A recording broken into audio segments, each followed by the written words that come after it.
Hello students, आपका 3.1 matrix वाला chapter हमने पिछली क्लास में स्टार्ट किया था। इसी के कुछ सवालों की तरफ चलते हैं। उसमें इंट्रोडक्शन देखा क्या होता है मैट्रिक्स, क्या चीज़ है और उसमें कैसे कैसे सवाल बनते हैं देख रहे हैं एक बार। कि ऐसा एक मैट्रिक्स दे रखा, आप व्यू ए बराबर, पहला ही क्वेश्चन है आपका। ऐसा कुछ मैट्रिक्स दे रखा है, क्या क्या चीज़ पूछी जा सकती है इसमें। आप व्यू की कोटि, मैट्रिक्स का ऑर्डर, तो एक कोटि बताओ, उसका ऑर्डर बताओ। ऑर्डर कैसे निकालते हैं, मतलब कितनी तो पंक्तियां हैं। तो ये तो रो है, इनको तो बोलते हैं भैया पंक्ति। और जो ये दिख रहे हैं सामने, इनको बोलते हैं स्तंभ, कॉलम। और ये कहलाते हैं रो। ठीक है, तो कितने रो हैं और कितने स्तंभ हैं। 1 2 3, ये 3 रो होते हैं तो 3 क्रॉस। कितने स्तंभ है, 1 2 3 4, तो 3 क्रॉस 4 कोटि का है। बात समझ आई। इसी को बोलते हैं m क्रॉस n। तो जितने भी पंक्ति होती है ये m और ये n, इस एक बार ऐसे लिख दो। कोटि जो होती है हमारी वो होती है m क्रॉस n की, जो कि यहाँ है 3 क्रॉस 4। तो यहाँ एम एन की वैल्यू पूछ ले, तो m बराबर 3 और n बराबर 4। अब देखें अवयवों की संख्या। ये अवयवों की संख्या कौन सी, अवयवों की संख्या गलत है। अवयवों की संख्या, अवयवों की संख्या, अवयव मतलब एलिमेंट्स इसके अंदर कितने हैं। तो एक तो ये साफ साफ साफ दिख रहे हैं, गिन लो ना कितने, 1 2 3 4 5 6 7 8 9 10 11 12। अरे इसमें दिख रहे हैं तो गिन लिए, मान लो कहीं नहीं दिखे तो तब कैसे गिनेंगे। तो आपको तरीका होना पता होना चाहिए कैसे। जो ये कोटि आई है 3 क्रॉस 4, इसका दरअसल गुणनफल ही अपन ने पढ़ा था इंट्रोडक्शन में कि अवयवों की संख्या कैसे निकालते हैं। जो ये कोटि आती है इसका गुणनफल 3 क्रॉस 4 अर्थात 3 गुणा 4 बराबर 12 अवयवों, बस ये सीखना है। 3 गुणा 4, ठीक है। अब जरा देखें, अवयव निकालो भाई। 1 3 A13, इसका क्या मतलब है, हमने पढ़ा था AIJ। जो हमने अवयव पढ़ा था वो क्या पढ़ा था, AIJ। जहाँ I तो है आयत, रो मतलब, और J है jth कॉलम। अर्थात मतलब ये आई तो है रो को रिप्रेजेंट कर रहा है, जे पंक्ति को रिप्रेजेंट, तो पहली रो का तीसरा कॉलम, पहली रो ये रही पहली रो, तीसरा कॉलम ये रहा। इसका मतलब A13 क्या आ गया भैया, 90। बस इतना लिखना। A21 दूसरी पंक्ति का पहला कॉलम, ये दूसरी पंक्ति हुई, पहला कॉलम ये हुआ 35। A33 तीसरी पंक्ति का तीसरा कॉलम, ये तीसरी पंक्ति हुई 1 2 3, कॉलम ये तीसरा हुआ माइनस का 5। दूसरी पंक्ति चौथा कॉलम, तो ये दूसरी पंक्ति चौथा कॉलम 1 2 3 4। दूसरी पंक्ति तीसरा कॉलम, ये दूसरी पंक्ति और ये तीसरा कॉलम 5/2। बात समझ में आई कि बहुत ही सिंपल सी चीज। एक आंसू का पूरा इंट्रोडक्शन इसमें पहले सवाल में समा दिया, सारी चीजें निकालते हैं प्रैक्टिस होता।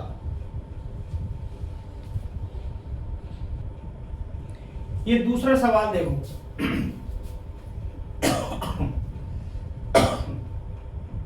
कि यदि किसी अवयव में 24 अवयव है, 24 एलिमेंट्स हैं, तो इसकी संभव कोटियां क्या होंगी। यदि इसमें 13 अवयव है, एक ही सवाल में 2 सवाल छुपाए हुए, यदि इसमें 13 अवयव है तो फिर कोटियां क्या होंगी। तो अपन 24 के हिसाब से निकाले। पहले हमने बताया है कि भाई कोटियां m क्रॉस n, मान लो दी हुई है 24 अवयव, मतलब किन्हीं 2 संख्याओं का गुणनफल 24 होना चाहिए, ये तय करना है। तो 24 में 1 × 24 भी 24 ही होता है। 1 के बाद 2 लिखें, 12 दूनी 24, 3 लिखें, 8 तिया 24, फिर 4 लिखें, 6 चौके 24, क्या 5 लिख सकते हैं? 5 के पहाड़े को 24 नहीं आता। फिर वापस 6 लिखेंगे, फिर ये, फिर 8 ये। अब इनका जस्ट रिवर्स, क्योंकि यहां पर ये फर्स्ट चीज, ये तो पंक्ति को बता रहा है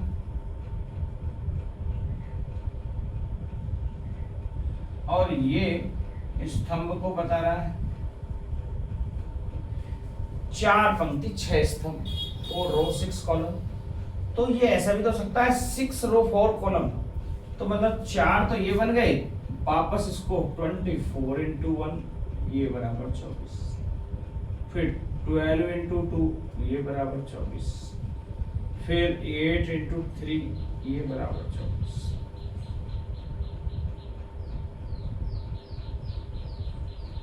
फिर 6 इंटू 4 ये बराबर 24। मतलब 4 तो ऐसे बन रहे हैं, 4 इधर बन रहे हैं इस टाइप से। तो ये कुल आव्यूह कितने बन सकते हैं टोटल?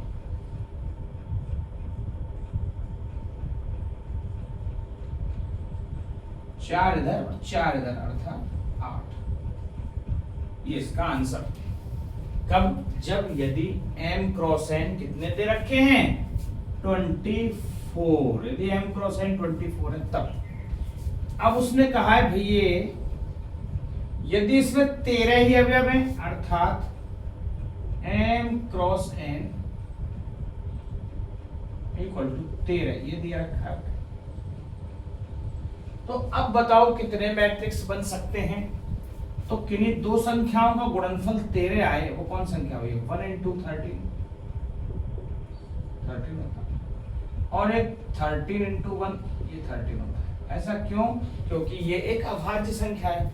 अभाज्य संख्या में किसी का भाग नहीं जाता सिवाय एक के। एक का भाग जाता तो 1 गुणा 13 ऐसे लिख सकते हैं। तो इसका मतलब 1 गुणा 13 या 13 गुणा 1, ये दो ही संभावना लग रही है जिसमें गुणनफल 13 आएगा। इसका मतलब जो कुल मैट्रिक्स बनेंगे वो कितने बनेंगे? 2।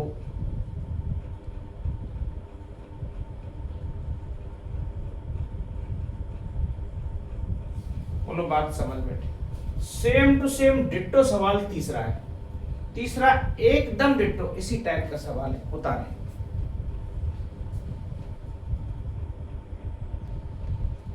फिर से देखो, इसी जैसा सवाल है कि यदि अवयव 18 अवयव है तो समूह कोटियां क्या है? यदि अवयव 5 अवयव है तो फिर समूह कोटियां क्या है? कोटि आप जानते हो, कोटियां पूछता है। कोटि का मतलब m क्रॉस n है, और m क्रॉस n ये अवयवों की संख्या भी होती है। तो m क्रॉस n बराबर कितने दे रखे? 18, ये दिया हुआ गिवन। तो किन्हीं दो संख्याओं का गुणनफल 18 बन जाए तो हम 1 से स्टार्ट करते हैं, 1 इंटू 18 तो 18 आएगा। इसका मतलब इसका जस्ट आगे 18 इंटू 1 तब भी 18 आएगा, है ना। अब 2 से करते 2 इंटू 9 तो 18, और आपको 9 इंटू 2 तो 18। यदि 3 इंटू 6 तो 18, और 6 इंटू 3 तो भी 18। अब न तो 4 के पहाड़े में 18 आता है, ना 5 के में, फिर वापस 6 के में आएगा, फिर वापस ये बदले। तो इसका मतलब 3 ये और 3 ये, टोटल 6 कोटियां संभव है कुल पूरी।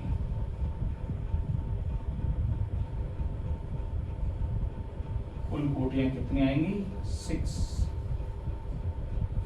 तो 3 इधर हो गई, 3 इधर हो गई। आपको ऐसे जमा के नहीं लिखना, ध्यान रखना, ये ऑब्जेक्टिव टाइप में आएगा मुश्किल से। तो आपको तो डायरेक्ट एक साइड निकालने, भाई किन्हीं दो संख्या गुणनफल कितना है, इसका डबल कर देना, बस आ जाएगा। हाँ, कभी ऐसा हो जाए यदि यह दोनों संख्याएं समान आ जाए, m और n समान, जैसे मान लो इसमें होता है 36, अब ये मैं बता देता हूँ 36 होते हैं अवयव, तो फिर 1 इंटू 36, 2 इंटू 18, 3 12 36, 9 चौके 36, 6 छः 36। अब कहीं इनके डबल कर दो सबके, क्योंकि ये 6 क्रॉस 6 तो एक ही है भाई। इन सबके डबल 1 2 3 4, 4 दूनी 8 और 1 9, बस इतना सा ध्यान रखना है। और ये मल्टीपल चॉइस क्वेश्चनों में आएगा और कोई खास इसमें से क्वेश्चन नहीं बनना।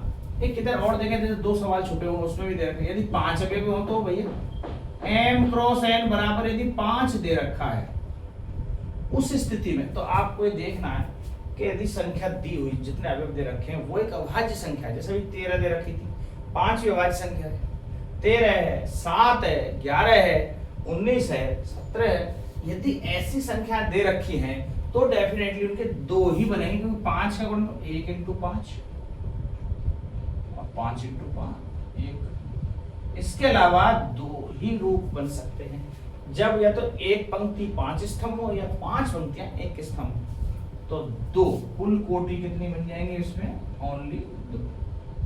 तो जितने भी अभाज्य संख्या हैं यदि अवयव, तो कोटियों की संख्या हमेशा 2 होती है। ठीक है,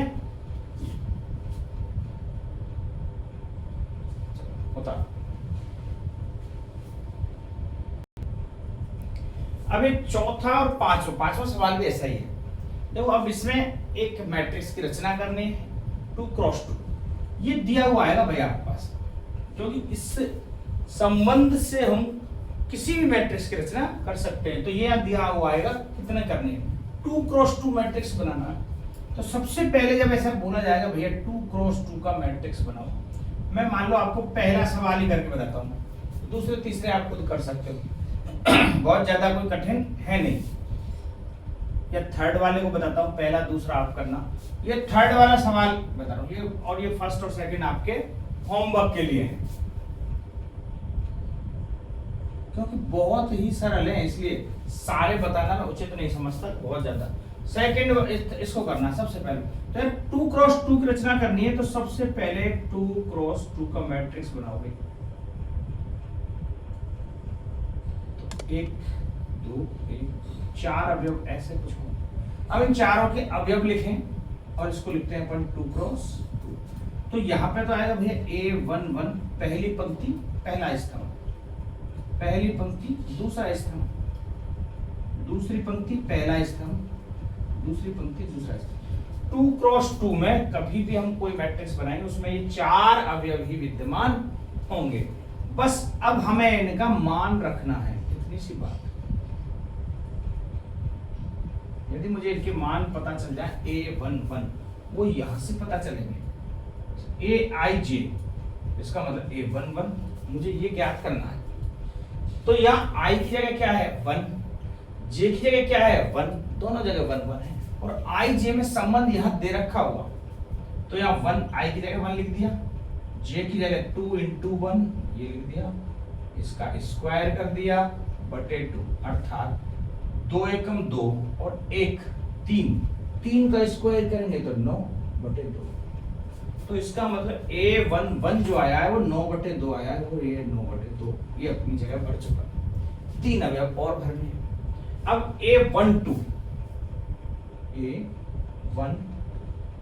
तो मतलब I की जगह 1 है और J की जगह 2 है, तो यहाँ 1 प्लस 2 इंटू 2 का स्क्वायर। जहां जहां ये देख लो IJ लिखा हुआ है, इसकी जगह जो जो नंबर लिख रहे हैं वहां I और J की जगह पुट करते हैं, बस इतना सा मामला है। अब इसको सॉल्व कर लो। अब ये ध्यान करना, सॉल्व आप गलती से ये मत कर देना 1 + 2 3, हमेशा पहले गुणा होता है। 2 दूनी 4 प्लस 1 5, 5 का स्क्वायर 25 बटे 2। तो यहां पर क्या आया 25 बटे 2। अब A21 इसका मतलब I की जगह 2 और J की जगह 1 का स्क्वायर बटे 2। तो 2 एकम 2 और प्लस 2 4 हो गए, 4 का स्क्वायर 16 हो गया, बटे 2 करेंगे तो 2 अट्ठे 16 8 आ रहा, इसकी वैल्यू 8 आ गई। A22 एक ये अवयव और निकालना है, तो I की जगह 2 है और J की जगह भी 2 है, 2 दूनी 4 और प्लस 2 6, फिर उसका स्क्वायर करेंगे, 6 का स्क्वायर 36 और बटे 2 अर्थात 18 दूनी 36। ये अवयव क्या आएगा 18। तो आपका जो 2x2 का मैट्रिक्स है वो बनके तैयार हो गया। बस ऐसे बनता है इसका 2x2 मैट्रिक्स, है ना। इसको कोई नाम देंगे ए, ऐसे, है ना। और ये 2x2 का मैट्रिक्स बनाया और इसको फिल करना है, तो इनके अवयव पहले निकालो और यहाँ पे फिल कर दो। इसी टाइप का सवाल नंबर 5वां है, उसमें से भी एक बता देता हूँ। अब यहाँ 3 थे तो मुझे नहीं लगता तीनों बताने, बहुत आसान सा सिस्टम है, ठीक है। होता ये 5वां सवाल देखते हैं। यहाँ एक 3x4 आव्यूह की रचना करनी। अब के ऑर्डर दे रखा है 3x4, तो मतलब ये तो 3x4 आव्यूह, इसका क्या मतलब है भैया, 3 तो रो है और 4, तो बस 3 रो 1 और 4 कॉलम, 4 कॉलम है।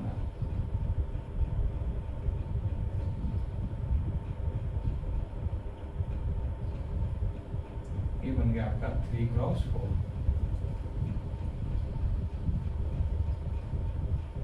3x4 के ये बनेंगे। अब इसमें एलिमेंट्स भरे, पहले ही रो और पहला कॉलम, तो ये 1 1, ये 1 2, ये 1 3, ये 1 4, ये 2 1, ये 2 2, 2 3, 2 4, ये 3 1, 3 2, 3 3 और 3 4। ये अवयव आएंगे इसमें 3 चौके 12। हमें उन 12 अवयवों की खोज करनी है। अब वो 12 अवयव कैसे आएंगे देखो, और जब वो 12 अवयव आ जाएंगे इनकी जगह हम भर देंगे और हमारा 3x4 का मैट्रिक्स कंप्लीट हो जाएगा।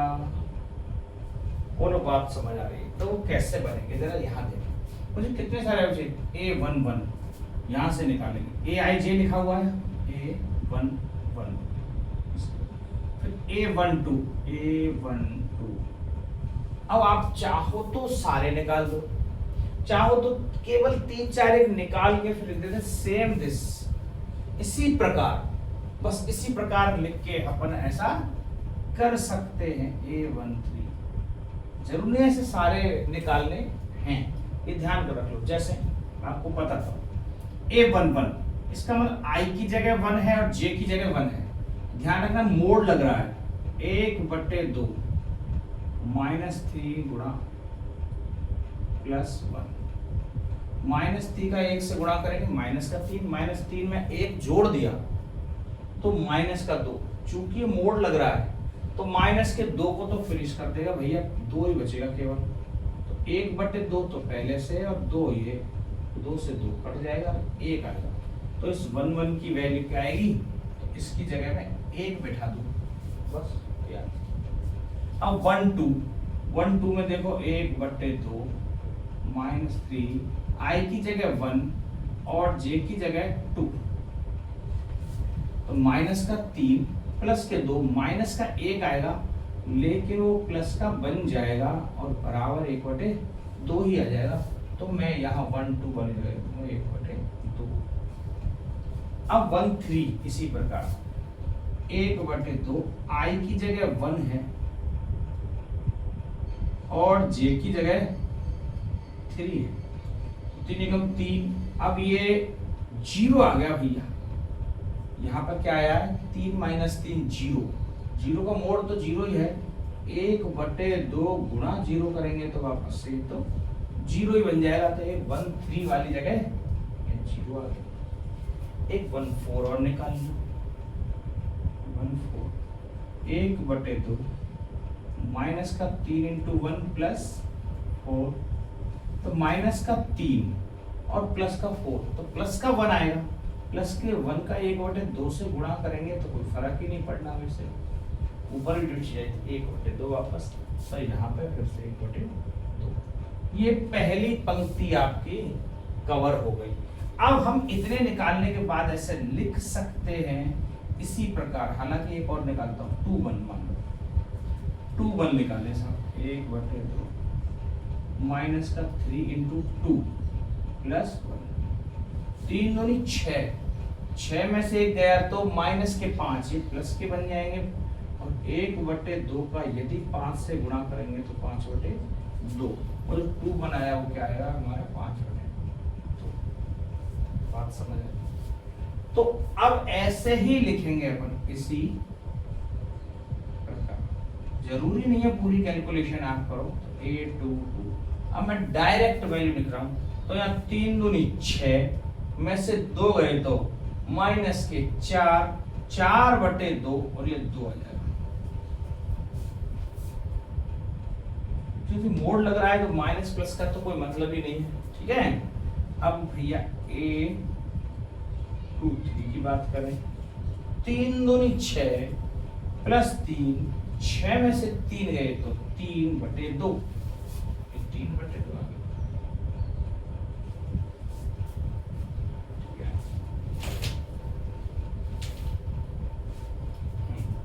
अब यहां देखें 2 3 आ गया, अब 2 4,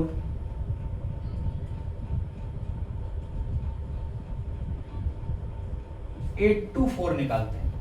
तो 2 4 निकालेंगे तो 3 दूनी 6 प्लस 4, 6 में से 4 गए तो 2/2, 1, और वो 1 यहाँ लिखते हैं।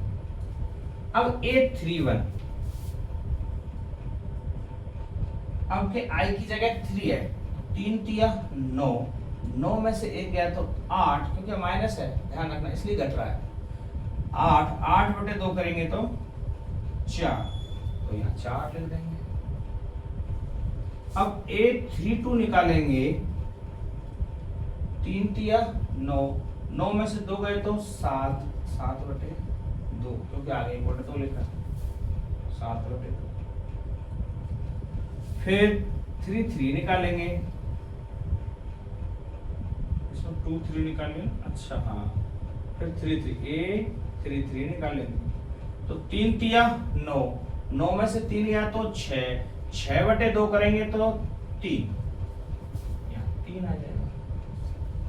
अब A34 निकालेंगे, 3 तिया 9, 9 में से 4 गए तो 5, और यहाँ पर 5/2, और ये हमारा 3x4 वाला मैट्रिक्स कंप्लीट।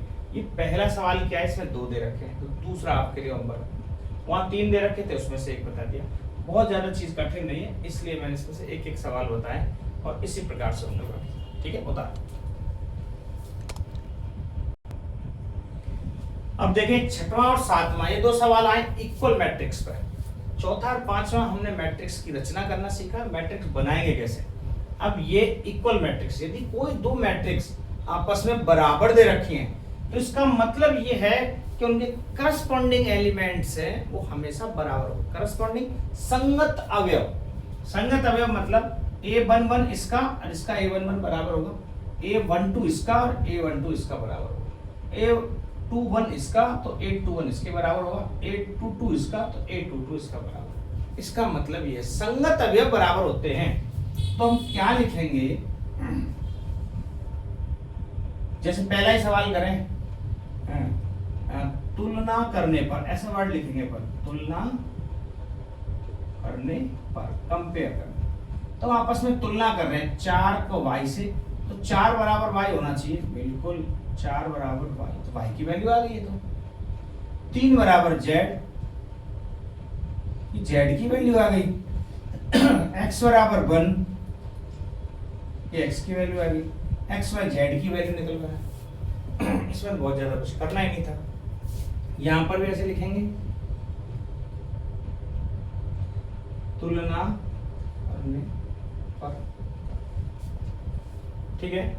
तो तुलना हम करेंगे, ये दोनों बराबर दे रखें, तो इससे ये पता चल गया कि x प्लस वाई, इसका जो A11 अवयव है ये 6 के बराबर होगा।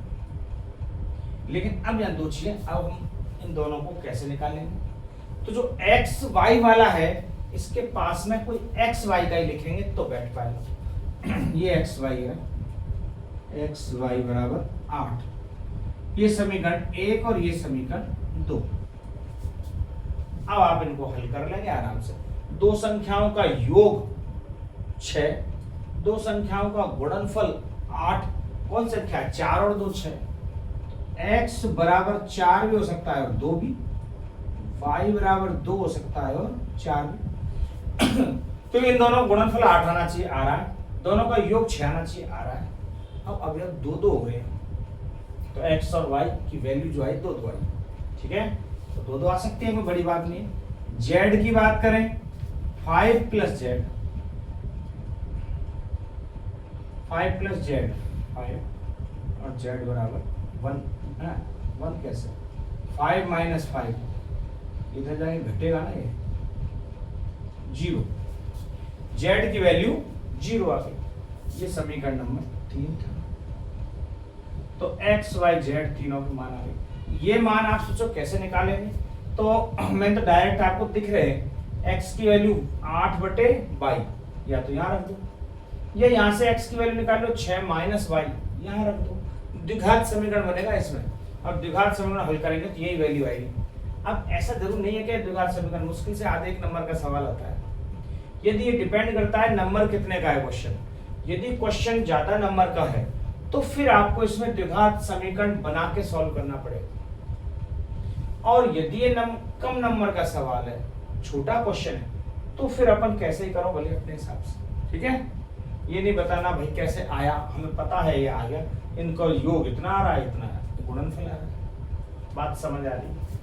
थर्ड वाले में देखें जरा, यहाँ पे केवल एक ही स्तंभ है, एक ही 3 रोएं हैं, एक कॉलम है, यहाँ भी 3 रोएं हैं, एक कॉलम है, इसका मतलब इसका मान सीधा इसके बराबर। तो तुलना करें हम आपस में, तुलना करने पर संगत अवयव बराबर होते हैं। अच्छा ऐसे और लिख लेते हैं लैंग्वेज, संगत अवयव बराबर होते हैं।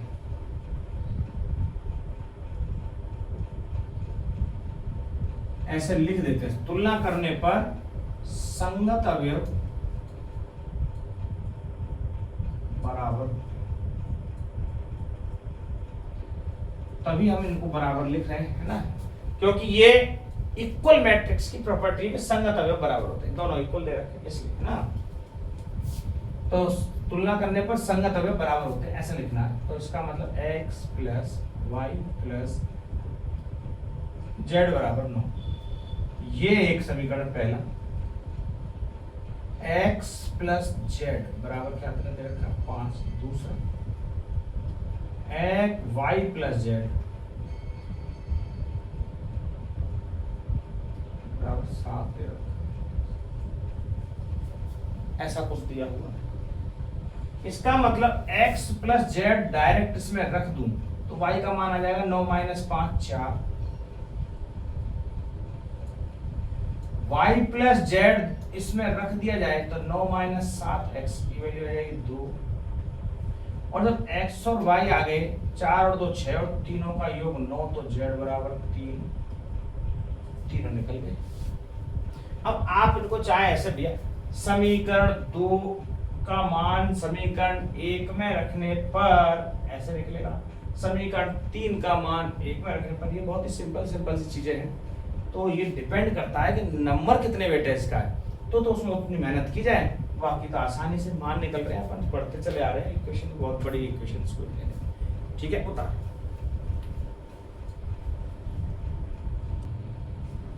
ये 7वां देखें, सेम छठवें जैसा समीकरण, अब कैसे नहीं दे रखा तो मैट्रिक्स समीकरण, इसको समीकरण क्यों कहा है, तो समीकरण की डेफिनेशन क्या होती है, मैंने पहले भी आपको 9th 10th के कोई 10th वाले वीडियो में बताया है। समीकरण होता क्या है, यदि कोई दो स्टेटमेंट्स आपस में बराबर है उसी को समीकरण कहते हैं, बस ये समीकरण की डेफिनेशन। तो ये दो स्टेटमेंट, ये मैट्रिक्स और ये मैट्रिक्स आपस में बराबर दे रखे, तो एक प्रकार से इक्वेशन ही बन गई, समीकरण बन गया, ठीक है। तो यहां से हम तुलना करेंगे, इनकी तुलना करने पर संगत अवयव बराबर होते हैं। यदि हम इनकी तुलना करते हैं तो संगत अवयव बराबर होंगे, तो दोनों बराबर दे रखे हैं। तो यहाँ से इक्वेशंस बन के आएंगी a माइनस बी बराबर -1। अब यहाँ देखें a 3 जगह आ रहा है, a यहाँ, इसका मतलब तीनों जगह सेटिस्फाई करना चाहिए a का मान। ऐसा नहीं हम एक जगह से कहीं से उठा के कोई a का मान निकाल दें, ध्यान रखना इस बात को, है ना। तो यहाँ देखें 2a माइनस बी और ये 2a माइनस सी। तो ये a माइनस बी यहाँ मैंने लिखा है, तो a माइनस बी को ही लिखूंगा यहाँ 2a माइनस बी, इस वाले समीकरण, ये समीकरण 1 और 2a माइनस बी बराबर 0, ये समीकरण नंबर 2। क्योंकि यहाँ a माइनस बी है, यहाँ a माइनस बी, इससे a माइनस बी से a b के मान निकल जाएंगे। तो इस b को इधर ले जाएं तो 2a बराबर b, 2a बराबर b बन गया। और b का मान यहाँ समीकरण नंबर 1 में रख दें तो a माइनस 2a बराबर -1। माइनस के 2a में से a के गया तो माइनस का a बराबर -1, अर्थात a की वैल्यू तो भैया 1 आ गई साफ साफ। और जब a की वैल्यू 1 है और यहाँ पर इस इक्वेशन नंबर इसको थर्ड बना दें, यहाँ रख दो भैया a की वैल्यू 1, तो 2 गुणा 1 बराबर b, अर्थात 2 बराबर b। ये b का मान आ गया, a का निकल गया, b का निकल गया। अब देखें जरा c और d का निकालना, तो यहाँ से निकालेंगे भैया c का, तो 2a प्लस c बराबर 15, ये इसके बराबर होगा। a का मान हम निकाल चुके हैं 1, तो 2 गुणा 1 प्लस c बराबर 15, तो c बराबर 15 में से 2 गए तो सीधे 13 लिख दो। इतनी छोटी कैलकुलेशन तो आप कर ही सकते हो। इस इक्वेशन नंबर 4 बनाई थी मैंने। अब जब c का निकल गया तो अब इस d का निकल जाएगा, तो 3c प्लस d बराबर 30, इक्वेशन नंबर 5 हो गई। अब जरा यहाँ देखें c का वैल्यू यहाँ से रख देते हैं, 3 गुणा 13, 13 39। और यार कितना बड़ा मान आएगा क्या इसका, कुछ मैंने गलत तो नहीं रख दिया, एक बार फिर से देखें।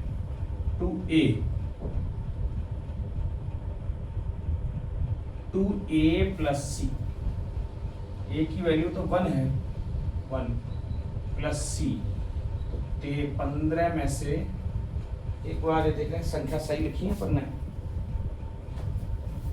कुछ गड़बड़ लिख दी, 15 नहीं दरअसल 5 ही है, मैं क्या रहा कुछ तो नीचा हुआ है।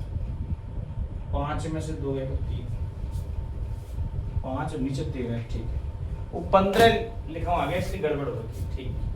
इतनी बड़ी संख्या कैसे किस हिसाब से आ रही देख लिया पता। तो यहाँ पे 3 आएगा, तो 3c, 3 तिया 9 प्लस d बराबर 13, तो d बराबर 13 माइनस 9 अर्थात 4, d की वैल्यू हो जाएगी 4। तो हमने a b c d की वैल्यू निकालनी थी, ये आपका 7वां सवाल हो गया और a b c d की वैल्यू निकल गई।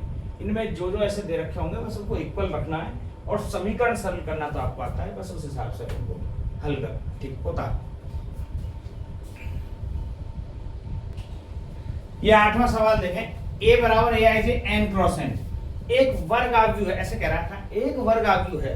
तो भैया वर्ग आव्यूह में तो हमने पता है कि जो पंक्ति और स्तंभों की संख्या बराबर होती है, तो ये पंक्ति है, ये स्तंभ है, इसका मतलब कोई m बराबर n होगा तो ही वर्ग आव्यूह होगा, अन्यथा वर्ग आव्यूह नहीं होगा।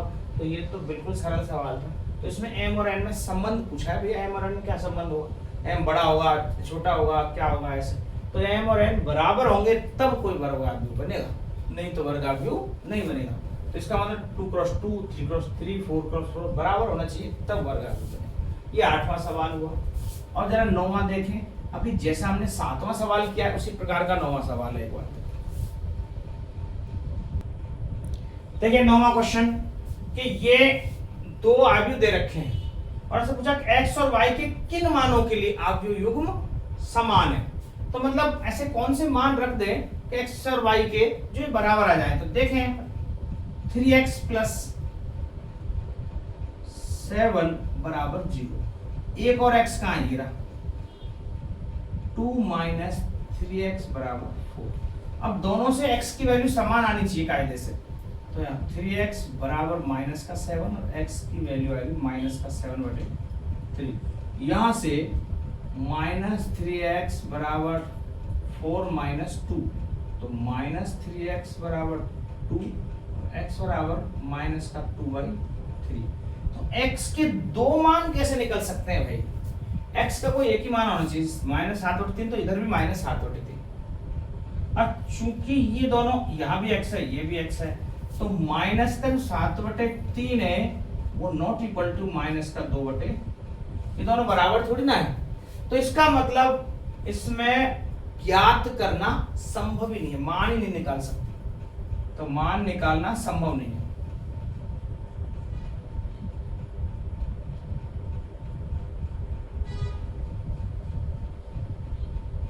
संभव नहीं है, तो इसमें ज्ञात नहीं कर सकते हो आप कि भाई कौन से मान के लिए y की तो वैल्यू निकल जाएगी, y तो सिंगल है मान लो, हो सकता है y के लिए भी देख लेते हैं एक बार। y डबल है, y प्लस 1 बराबर 8, तो यहां से तो y की वैल्यू निकल के आ गई 7। इसको जरा देखें, y माइनस 2 बराबर 5, और यहां से y निकल के आ गया 7। इसका मतलब y तो ठीक बैठ रहा है, दोनों जगह 7-7 आ रहा है y, लेकिन x की वैल्यू दोनों जगह बराबर नहीं आ रही। तो इसका मतलब इसमें x और y दोनों जब बराबर ये चीज नहीं आ रही है, तो मान निकालना संभव नहीं होगा। ठीक है, ये आपका 9वां सवाल। एक ये लास्ट क्वेश्चन देखें कि 3x3 कोटि के अवयव कुल संख्या कितनी हुई, कितने अवयव बनाए जा सकते हैं जहां जिनकी प्रविष्टियां 0 और 1 है। अब इस टाइप का लास्ट में केवल सवाल आया, कोई उदाहरण भी नहीं था, तो जरा एक बार एक अपन समझें इसको कि 0 और 1 प्रविष्टि का क्या मतलब है। जैसे मान लो मैं कोई 2x2 का मैट्रिक्स बना रहा हूं, ये 2x2 का मैट्रिक्स है, और बोला गया है भैया A और B भरने, ये दो अवयव दे दिया आपको, या तो A भरो या B भरो। तो अपन को पता है या तो यहाँ A लिख सकते हैं या B लिख सकते हैं, तो मतलब जगह कितनी है मेरे पास 4, और ऑप्शन कितने 2। मेरे पास केवल 2 ऑप्शन है, मेरे पास इसमें केवल 2 ऑप्शन है, और मेरे पास जो जगह है वो कितनी है 4, तो 2 की पावर 4। ये परमुटेशन कॉम्बिनेशन, हम 4 जगहों में 2 अवयव कितने तरीके से भर सकते हैं, तो 2 की पावर 4 अर्थात 16 तरीके से इसको भर सकते हैं। कैसे वो भी देख लेते हैं। मान लो पहले मैंने A लिख दिया, अब B B B, फिर यहाँ पे A लिख दिया, तीनों जगह B, फिर यहाँ A लिख दिया, यहाँ तीनों जगह B, फिर यहाँ A लिख दिया, यहाँ तीनों जगह, फिर एक बार ऐसा किया 2 जगह A लिख दिया, फिर 2 जगह B, फिर 2 जगह नीचे 2 A रख दिया, तो यहाँ A, यहाँ A, फिर ऐसा हो सकता है इधर A, फिर इधर A, ऐसे करके 16 बनेंगे आप। तो इसी प्रकार जब 3x3 कोटि के बोला गया है, तो हमारे पास जो ऑप्शन है वो 0 या 1, तो मतलब केवल 2 ऑप्शन दे रखे हैं, 2 संख्याएं हैं, और कुल अवयव कितने हैं, कितनी जगह है हमारे पास भरने की 3x3 अर्थात 9, तो 2 की पावर 9 कितनी आएगी 512। तो 512 इसके मैट्रिक्स बनाए जा सकते हैं। ठीक है, ये आपका 10वां सवाल है। ये परमुटेशन कॉम्बिनेशन वाला हिसाब किताब है कि मान लो ऐसा ये 3x3 का बना हुआ है 1 2, और हमारे पास 2 अवयव, या तो 0 भरो या 1 भरो, 0 भर दो या 1 भरो, मतलब 9 जगह है, 2 ऑप्शन है, तो 2 की पावर 9 अर्थात 512। बात समझ में आई? ये आपका 3.1 पूरा चैप्टर एक्सरसाइज फिनिश। अब अपन 3.2 की तरफ पढ़ेंगे नेक्स्ट क्लास। आज के लिए इतना ही काफी है, धन्यवाद।